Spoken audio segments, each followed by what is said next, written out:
ভাগ্য জালো গোয়ালকালীবাসীর ভাগ্য বলো হাসানাধারী প্রাপ্তি হলো গোয়ালকালীবাসীর ভাগ্য বলো হাসানাধারী প্রাপ্তি হলো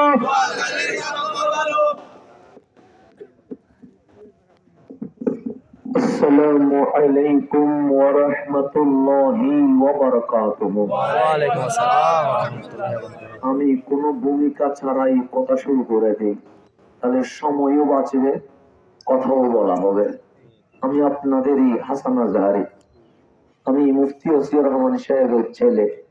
শুধু তাই নয়, আজ গৌসিয়া হক মঞ্জিলের এখানকার সাবেক যিনি সভাপতি জনাব জানে আলম সাহেব, উনি বক্তব্য রেখেছেন। আমার মায়ের সাথে আমার বাবার বিবাহ সম্পূর্ণ যিনি সম্পাদন করিয়াছিলেন উনি বিশ্ব অলি জিয়াউল হক মাইজ ভান্ডারে। আমার মাকে তখন বিশ্ব অলি বলেছিল মার্কেট ভালো ন, মদিনা ভালো। আমার মায়ের সাথে আমার বাবার বিয়েটা উনি করিয়ে দিয়েছিলেন এবং আমার মাকে আমার বাবার ঘরে পৌঁছিয়ে দিয়েছিলেন।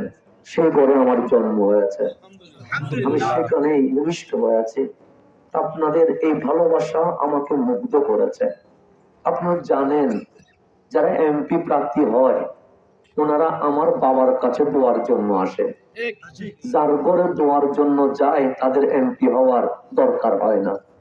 54 বছরে জীবনে কখনো আপনাদের কাছে এইভাবে আমরা ভোট চাই নাই। আজকে দাঁড়িয়েছি কেন জানেন? এই চট্টগ্রাম সহ বাংলাদেশে যারা আওয়ামী লীগ করে তাদের ভেতরেও সুন্নি আছে, যারা বিএনপি করে তাদের ভেতরেও সুন্নি আছে। নাই সে কথা বলার সুযোগ আছে না? যারা জাতীয় পার্টি করে ওনাদের ভেতরেও সুন্নি আছে। আমরা বলেছি দল যেটা করার করিও, আমার নদীকে 1 নম্বরে রাখিও। আমরা তো কারো প্রতিপক্ষ হয়ে আসি নাই, কারো বিরোধী হয়ে আসি নাই। এখন আপনারা বলেন, একটা সরকার গঠন করতে গেলে কি 300 সিট লাগে? 160 বা 165 সিট পাইলেই সরকার হয়ে যায়, কথা ঠিক না? 151 পাইলেও হয়। আমি একটু বেশি করে বললাম। কারণ এখন আসেন, যদি আমি হাসান নির্বাচিত হই, আমি যেহেতু কোন দলের না, জনতা। আপনাদের এই বোয়ালখালীর জমিনে কিছুদিন আগে একজন ভালো মানুষ, তার নাম মৌলানা আবু নাসের জিলানী, তাকে অস্ত্র দিয়ে ফাঁসিয়ে দিয়েছে। জীবনে কখনো কারোর সাথে খারাপ ব্যবহার, এই মানুষটাকে যখন ফাঁসিয়ে দিয়েছে তখন আমার বাংলার কোন নেতা প্রতিবাদ করতে পারে নাই। পরিচয় ওনারা সুন্নি, কথা বলতে পারে নাই। কেন? একটা দল করেন, দলের উপর থেকে নির্দেশ এসেছে এই বিষয়ে কথা বলা যাবে না।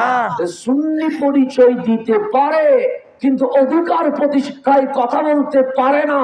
কেন? কারণ পিছনে একটা হাত আছে, ওই হাত কিছু নিয়ম দেয়, ওই নিয়ম কথা বলতে দেয় না। হাসান আজহারী কোন দলের হয়ে দাঁড়ায় নাই, কামলিওয়ালার হয়ে দাঁড়িয়েছে। সুতরাং আমরা আমার নবীর পক্ষে সংসদে কথা বলতে পারি।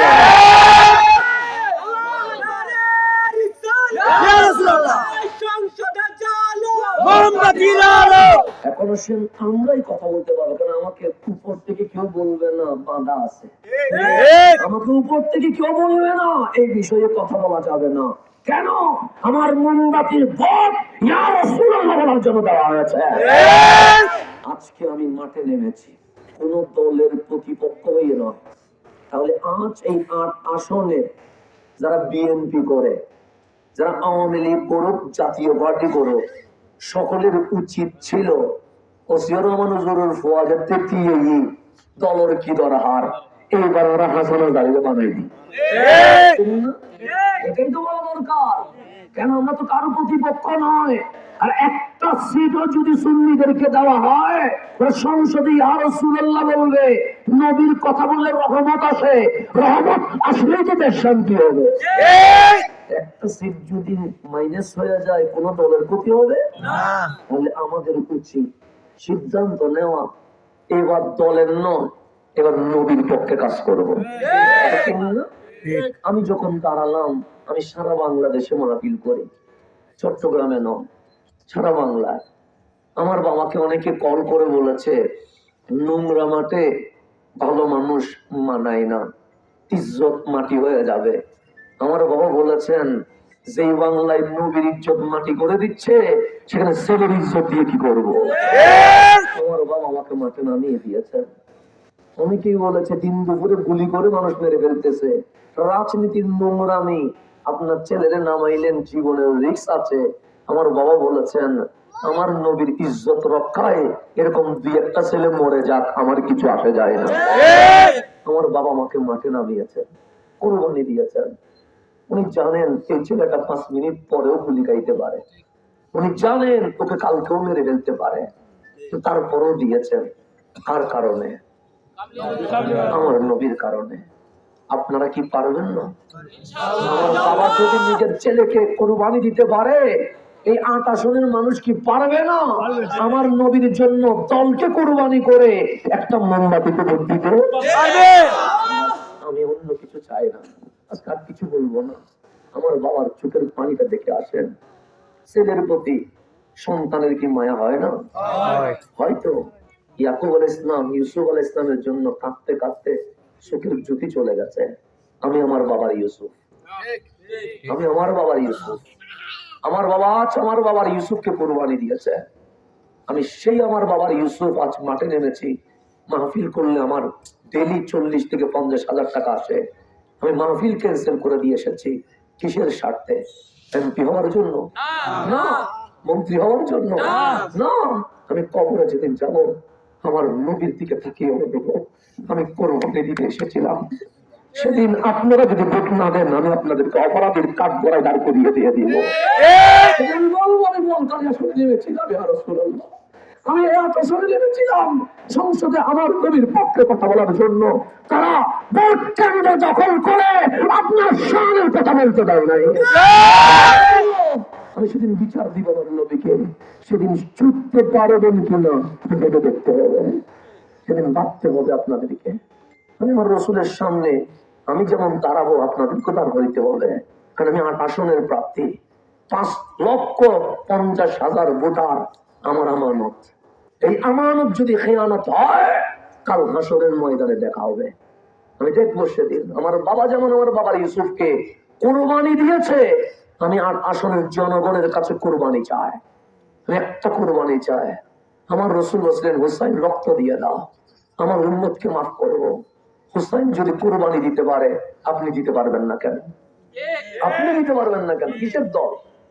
মরে দেখেন আপনার নেতা জানাজায় আসবেন, মরে দেখেন বাস্তবতা মিলান, মরে দেখেন আমি আসবো, আমি আপনার জানাজা পড়াবো, গ্যারান্টি দিয়ে গেলাম। আমি আপনার লাশ কবরে নামাবো, আমি গ্যারান্টি দিয়ে গেলাম। আমি আপনার কবর জিয়ারত করে আল্লাহর দরবারে দোয়া করবো। এর চেয়ে আপন আর কেউ হতে পারে? আর কেউ হতে পারে? আমি আপনার সুখের সময় থাকতে পারবো না, আনন্দের মুহূর্তে হয়তো আসতে পারবো না, কিন্তু ওয়াদা দিয়ে গেলাম আপনার সুখের পানি মোছার জন্য আমি আসবো। আমি যদি আমার ইজ্জতকে মাটিতে মিশাইতে পারি, আমার 8 আসনের মানুষগুলো কি পারে না আমার নবীকে খুশি করতে? ভোট কেন্দ্রের ভিতরে ঢুকলে কেউ থাকবে না, বিশ্বাস আছে নবী দেখলে? আসেনি? চোখ বন্ধ করে এবার বলি ইয়া রাসূলুল্লাহ ভিতরে কেউ নাই, আমি বিশ্বাস করি আপনি দেখছেন।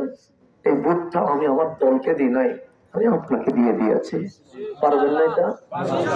আমি হয়তো বা বড় বড় আসতে পারবো না, কারণ সময় অনেক সংক্ষিপ্ত। আপনার আমার ভাই, মুরব্বীর আমার বাবা, ঘরের ভেতরে আমার মা বোন রয়েছে, ওনাদেরকে একটু জানিয়ে দিবেন আমার মা নাই, আমার মা চলে গেছে। আমার মা যেদিন সাকারাতের বিছানায় ছিল সেদিন আমার তাফসীরুল কোরআন মাহফিল করছিলাম পটিয়ার জমিনে। আমার মাকে বলেছিলাম মা আপনার শরীরের অবস্থা খারাপ, আমি থেকে যাই। আমার মা বলেছিলেন তুই থাকলে মাহফিল হবে কেমনে? তখন আমি মাকে বলছিলাম তোমাকে রেখে যাই কেমনে? আমার মা বললেন টেনশন করিস না, আমি তোকে নবীকে দিয়ে দিয়েছি, তুই এখানে তাকে কি করবে, তুই তাফসীরুল কোরআনে চলে যা, সেখানে যদি একবার ইয়া রাসূলুল্লাহ ডাক হয় আমি মা মরেও খুশি হয়ে যাব। আমার মা নাই, আপনারা যারা আছেন ওনারা আমার মা, তারা আমার বোন। আমি আমার মা বোনের কাছে জানিয়ে দিতে চাই আজকে আপনার ছেলে হাসান আজহারি আপনার কাছে এসেছে, আপনারা ঘরে ঘরে কি দাওয়াতটা পৌঁছাইতে পারবেন না? ইউটিউবে হাসান আজহারি লিখলেই তো পাওয়া যায়। তোমার মাকে দেখাবেন, দেখো না তোমার ছেলে। তোমার বোনকে দেখাবেন, দেখো না তোমার ভাই। আজকে ভিখারির মতো আমাদের কাছে এসেছে, টাকা চাই নাই, পয়সা চাই নাই, ক্ষমতা চাই নাই, একটা ভোট চেয়েছে। কেন জানো? উনি সংসদে নবীর কথা বলতে চাচ্ছে। এটা বলা যাবে না? আপনারা যদি বলেন এখানে হাসান দাঁড়াই নাই, আমরা দাঁড়াইছি, তাহলে বিজয় আসবে ইনশাআল্লাহ। আমরা বিশ্বাস করি। আপনারা সবাই এক আছেন তো নাকি? কেউ যদি হুমকি দেয় আমাদেরকে জানাবেন। হুমকিকে ভয় পাওয়া যাবে ইনশাআল্লাহ। আরবির সাথে কথা হয়েছে, প্রশাসন ব্যবস্থা নেবে। আপনি আমাকে জানাবেন।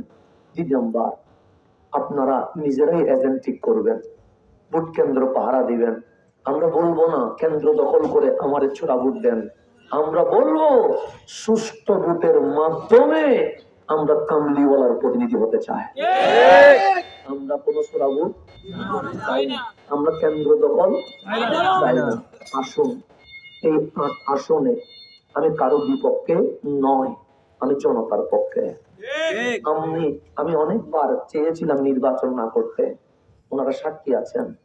বারবার বলেছে আমি নির্বাচন করব না, কিন্তু আপনারা যুব সমাজ, তরুণ সমাজ বারবার যখন লিখছেন উনি না আসলে সংগঠন ছেড়ে দিব, সুন্নিয়ত ছেড়ে দিব, আমি মনে করলাম আমি তো নবীর দরবারে অপরাধী হয়ে যাচ্ছি। সেজন্য আপনাদের ডাকে আমি সাড়া দিয়েছি। আমার ডাকে কি আপনারা সাড়া দিবেন না? করবেন তো ইনশাআল্লাহ। আমি আমার যত প্রতিদ্বন্দ্বী হিসেবে দাঁড়িয়েছে আমি ওদেরকে শ্রদ্ধা করি। আমি আশহাদুল্লাহ কাকাকে কাকা বলে ডাকি। আমি সবার প্রতি অনুরোধ করব, আসেন, এই একটা আসন বলকালের এই জমিনটাতে সকল দরবারের মিলন কেন্দ্র। কথা ঠিক না? শহরে গেলে জামিয়ার জুলুস ভূমিতে পরিণত, এটা সুন্নিয়তের ক্যান্টনমেন্ট। এখান থেকে যদি সুন্নিয়তকে উপহার দেওয়া হয় তাহলে দাম কমবে না কোন দলের, বরং দাম আরো বাড়বে। কথা ঠিক না? তাই আমরাও চাই কারো দাম না কমুক, সবার দাম কি হোক, বাড়ুক। আমি কি কারো বিপক্ষে? আপনিও তো মুখ খুলে বলবেন হাসান এটা তো আমাদেরই। কথা ঠিক না? আসেন, অন্তত এই 8 আসনে আমরা প্রতিযোগিতাও না করি, প্রতিদ্বন্দ্বীও না করি। আমরা বলবো যে মুফতি সাহেবের ছেলে যখন নামছে আমরা সবাই ওনার পক্ষে কাজ করি। কথা ঠিক না? আমি যুবকদেরকে অনুরোধ করব, তোমাদের ডিউটি শেষ হয় নাই, তোমাদের ডিউটি আজকে শুরু হয়েছে। ইনশাআল্লাহ পাশে পাবো, পাশে থাকবে ইনশাআল্লাহ। আজকে আমি খুবই আনন্দিত। কোন রাজনৈতিক দল এরকম একটা প্রোগ্রাম করতে গেলে মানুষ তাদের দল থেকে 50-60 হাজার টাকা দিতে হয়, কিন্তু আমাকে তো দেওয়া দূরের কথা, আমি দিব কোত্থেকে? আমার কাছে টাকা নাই। টাকা নাই, বলকালিতে মাহফিল করছেন, টাকা তো নিছিলেন, আর নিছি না। টাকাগুলো কি করছেন? বিল্ডিং করি নাই, গাড়ি কিনি নাই, বাড়ি করি নাই। আপনার টাকা যেটা দিয়েছিলেন সেই টাকা আমি বন্যার মধ্যে ত্রাণ দিয়ে খরচ করেছি। আপনি যে টাকা আমাকে দিয়েছেন সেটা আমি বিএমডিপুর আগুন ধরেছে সেখানে মেডিসিন আর খাবারে খরচ করেছি। আপনি টাকা যেটা দিয়েছিলেন সেই টাকা করোনা ভাইরাস কালীন কাফন দাফন এগুলাতে খরচ করেছি। আপনার টাকা আমি দুনিয়ায় খরচ করি নাই, আমি সৃষ্টির সেবায় খরচ করে মওলাকে জানিয়েছি, মওলা তোমার হাবিবের প্রেমিক গুলো আমাকে হাদিয়া দিয়েছিল, এটা আমার কারণ আমার কাছে রাখি নাই। তোমার হাবিবের প্রেমিকদের টাকা তোমার হাবিব শিখিয়েছে মানব সেবাই ইবাদত, সেখানে খরচ করে দিয়ে দিয়েছে। আমার কাছে টাকা নাই যে টাকা দিয়ে আমি নির্বাচনের খরচ কি করব, খরচ পোষণ করব। সেজন্য যেদিন নমিনেশন পেপার জমা দিয়েছি সেদিন বলেছিলাম হাসান জনতার টাকায় হাসান নির্বাচন করবে কেন? কারণ ভোট যখন 500 টাকা দিয়ে কিনবে, 1000 টাকা দিয়ে কিনবে, আপনি তো 500-1000 টাকা পেয়ে খুশি হয়ে ভোট দিয়ে দিবেন। 5 বছর পর্যন্ত এটা ইনভেস্ট, এই 1000 টাকা তোলার জন্য উনি 50,000 টাকা দুর্নীতি করবে। ইনভেস্ট করলে দুর্নীতি করতে হবে না? তখন আপনি খাইছেন একবার, আপনাকে 5 বছর ঘুরতে হবে টাকা দিয়ে দিয়ে। তা আমি তো আর টাকা খরচ করে নির্বাচন করব না, আমার কোনো ইনভেস্ট নাই। সুতরাং 100% গ্যারান্টি এখানে দুর্নীতি করার কোনো সম্ভাবনা নেই। 5 টাকা খরচ করলে 10 টাকা চিন্তা করতাম, খরচই করব না, চিন্তা করার দরকারটা কি? সুতরাং বলেন, এই হাত কি দুর্নীতি করবে, হাজানি করবে, হাতের গুণ হারাম করবে, হামলা বাণিজ্য করবে, মানুষের কোন প্রকার অপরাধে এই হাত কখনো সহযোগিতা করবে? যদি এটা বিশ্বাস করেন, বোধ আমানত হিসাব দিতে হবে। যদি মনে হয় হাসান আজহারি যোগ্য, কারণ যিনি মিম্বরে দাঁড়ায় উনি তো যোগ্য হবে, যাই নামাজ ইমামতি করে উনি তো যোগ্য হবে, যাই নামাজের ইমামতিতে দাঁড়ায় উনি তো যোগ্য হবে, যিনি আপনাকে আল্লাহ রাব্বি মুহাম্মদ নবী বলে কবরস্থানে নিয়ে যেতে পারে উনি তো যোগ্য হবে। উনি যদি মাঠে থাকে, অন্য কিছু দেখার দরকার কি? দরকার আছে? আমি আমার ভাইদের প্রতি অনুরোধ করবো, একবার বিশ্বাস করে দেখেন। যদি বিশ্বাস রাখতে না পারি, আমার কলার ধরে টান দিয়ে জিজ্ঞেস করার অধিকার আমি আপনাদেরকে দিয়ে দিলাম, আমি দিয়ে দিয়েছি, আপনাদেরকে রেখে দিলাম। সুতরাং আসেন, আমরা যেই দরবারে হই, আমাদের মধ্যে কোনো বিরোধ আছে? দরবারের নাম মাইজভান্ডার হতে পারে, দরবারের নাম সিরকুট হতে পারে, দরবারের নাম কাদেরি, চিস্তি, মুজাদ্দিদি, নকশবন্দি হইতে পারে, কিন্তু স্টেশন তো দুইটা না, স্টেশন তো মদিনাটাই। আমি ওই স্টেশনের পরিওয়ালা। সুতরাং আপনারা আমার সাথে থাকবেন, এ বিশ্বাস রাখলাম। কিছু দিতে পারবো না, দোয়াটা দিতে পারবো। কিছু দিতে পারবো না, আব্বা জানকে বলবো, বাবা আজকে এই বোয়ালখালীর মানুষগুলো কনকনে শীতে নিজের টাকা খরচ করে নবীর জন্য মাহফিল সাজিয়ে দিয়েছে, একটা উঠান বৈঠক সাজিয়ে দিয়েছে, আপনিও একটু দোয়া করেন। সেটা বলতে পারবো। বিভিন্ন দরবারে গেলে পিসাবদেরকে বলবো আপনারাও দোয়া করেন, আমি দোয়া দিতে পারবো। আপনার আমার সাথে থাকবেন ইনশাআল্লাহ।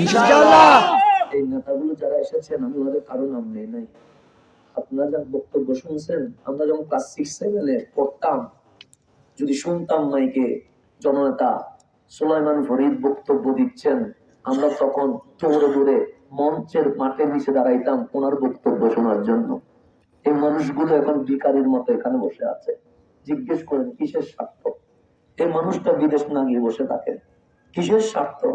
এই মানুষটা মদিনার মেহমান, আসার কথা ছিল 11 তারিখ, আগে চলে এসেছে। জিজ্ঞেস করেন কিসের জন্য এসেছেন?